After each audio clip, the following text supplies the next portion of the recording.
What if the greatest voice in human history was born not in a castle, but above a glove shop? What if the man who captured the hearts of kings was once a boy who simply loved stories? This is not just the story of William Shakespeare. This is the story of how a dream, planted in ordinary soil, grew into an immortal destiny. In April 1564, in the quiet town of Stratford-upon-Avon, Mary and John Shakespeare welcomed a son. They named him William. His father was a glove maker and a town alderman. To the world, John was a respected businessman. But to young William, he was a gateway to wonder. Travelers would visit the glove shop, bringing tales from distant lands. Sailors spoke of storms. Soldiers spoke of war. Peddlers told fables of fairies and kings. William was a curious child, not just clever, but hungry. At 7 years old, he entered the king's new school. His classroom was cold, his hours long. He woke before dawn to study Latin, memorizing the verses of Ovid and Seneca. To his classmates, it was memorization. To William, it was magic. He learned that words could bend time, that a sentence could make a man weep or a nation rise. But his true classroom was the natural world. He watched the way sunlight touched the water. He listened to the birds at dawn. He studied the faces of merchants, beggars, lovers, and fools. He learned early that the best stories were not written in books. They were walking the streets, living and breathing. Yet life, even then, was uncertain. His father's fortunes began to fade. The man who once judged the town's disputes now faced debt and public shame. Young William watched his father fall. And in that fall, he learned a lesson that would echo through his work for decades. Fortune is a wheel. It lifts you up and it can spin you down. The only thing you can control is what you leave behind. At 18, William married Anne Hathaway. She was 26. The town whispered, of course. But love in the 16th century was rarely neat. Soon, they had 3 children, Susanna and twins Hamnet and Judith. Shakespeare loved his children. He would hold Hamnet, his only son, and see the world reflected in his eyes. But fatherhood came with a heavy weight. How do you feed a family on a glove maker's fading income?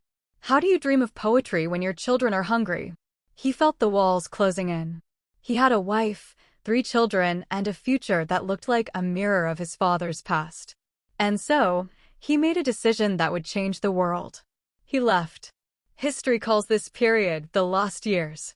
Between 1585 and 1592, William Shakespeare disappears from the record. Where did he go? Perhaps he was a schoolteacher, reciting Latin to bored boys. Perhaps he fled legal trouble after a poaching incident.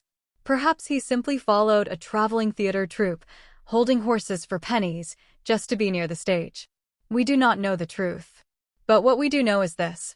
When he emerged in London in 1592, he was ready.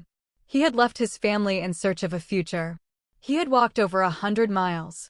He had arrived in a city of filth, crime, and disease, a city that devoured dreamers for breakfast. But London also had theaters. And theaters had stories. William Shakespeare did not arrive in London as a genius. He arrived as a man with a dream and a desperate need to make it true. Shakespeare started at the bottom. He held scripts, he swept floors, he prompted actors who forgot their lines. But he watched. He listened. And then he began to write. His early work drew criticism. A rival playwright, Robert Greene, called him an upstart crow, an uneducated peasant pretending to be an artist. Most men would have broken under such contempt. But Shakespeare? He turned the insult into fuel. He did not retreat. He doubled his efforts. In 1593, the plague swept through London. The theaters closed. Thousands died. Actors fled. Writers fell silent. But Shakespeare did not waste the silence. He wrote poetry. Venus and Adonis. The Rape of Lucrece. These weren't just verses, they were his resume. They proved he was not merely a performer, but an artist. The poems became bestsellers. Wealthy patrons took notice. Even Queen Elizabeth herself began to know his name. By 1594, the theaters reopened. Shakespeare joined the Lord Chamberlain's men, not just as a writer, but as a shareholder. He didn't just work for the company. He owned it. And then came the stories. A pair of star-crossed lovers in Verona. A Danish prince haunted by a ghost. A Scottish lord destroyed by ambition. Romeo and Juliet. Hamlet. Macbeth. These were not just plays. They were mirrors.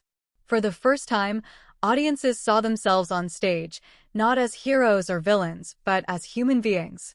In 1599, Shakespeare and his company built their own theater.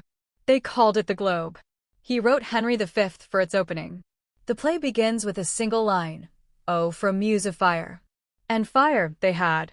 The Globe was Shakespeare's kingdom. It was his home.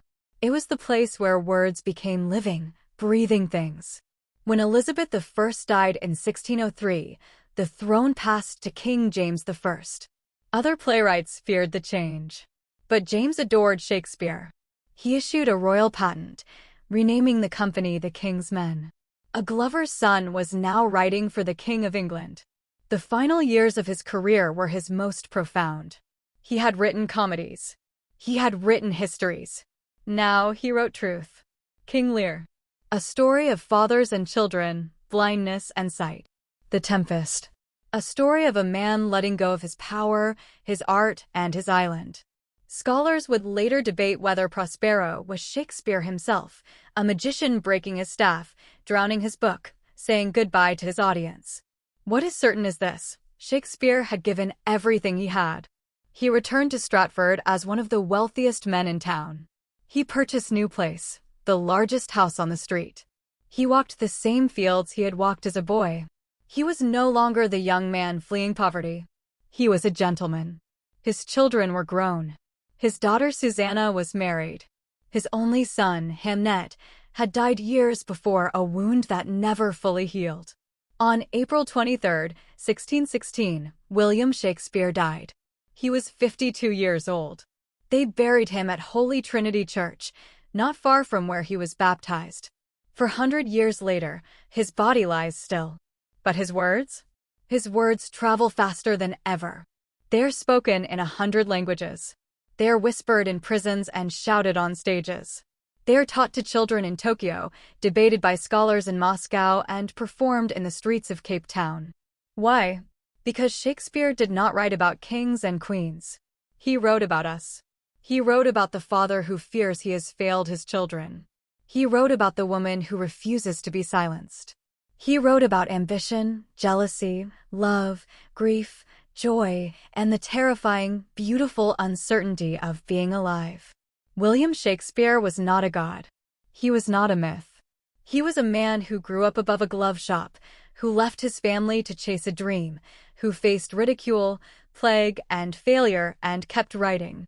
His story is proof that destiny does not require a crown. It requires courage. You have a story. It may not have been written yet. It may be trapped inside you, waiting for the right moment, the right word, the right breath. But the page is waiting. The world is waiting. So write it, speak it, live it. For the dream you carry today may be the destiny the world remembers tomorrow. All the world's a stage, and you are the author.